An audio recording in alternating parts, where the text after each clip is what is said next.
In the ancient kingdom of Magadha, nestled amidst the lush forests and mighty rivers of India, there ruled a king named Chandrapal, known for his valor in battle and his benevolence towards his subjects. King Chandrapal was revered far and wide, yet, deep within his heart, the king harbored a yearning for something more profound than material wealth and power. He longed for wisdom, the kind that would bring him true fulfillment and peace. One day, as he sat in his grand palace, pondering the purpose of life, a wise sage named Siddhartha visited his court. Siddhartha was known throughout the land for his deep understanding of the Dhammapada, the ancient teachings of the Buddha. Intrigued by the sage's reputation, King Chandrapal invited Siddhartha to stay in the palace and teach him the ways of wisdom. Siddhartha agreed, and every day, he would impart the teachings of the Dhammapada to the king. He taught Chandrapal about the impermanence of life,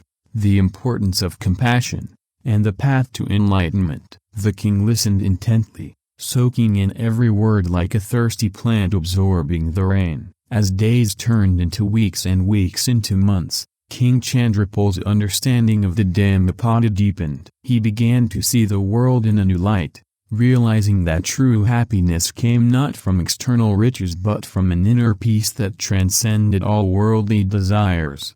One day, while walking in the palace gardens, Chandrapal came across a wounded bird lying on the ground. Moved by compassion, he gently picked up the bird and nursed it back to health. As the bird flew away, a sense of joy and contentment filled the king's heart, a joy that no amount of gold or jewels could ever bring. Inspired by this experience, King Chandrapal decided to embark on a journey to spread the teachings of the Dhammapada to all corners of his kingdom. He traveled from village to village, sharing his newfound wisdom with his subjects and listening to their joys and sorrows. One day, while visiting a remote village, Chandrapal met a poor farmer who had lost everything in a recent flood. The farmer was despondent, wondering how he would feed his family. Moved by compassion, the king gave the farmer some of his own food and promised to help him rebuild his home. As the days passed, more and more people came to hear King Chandrapal speak. His words touched their hearts, and they began to see the world in a new light. They realized that true wealth lay not in material possessions but in the love and compassion they shared with one another. Years went by, and King Chandrapal grew old.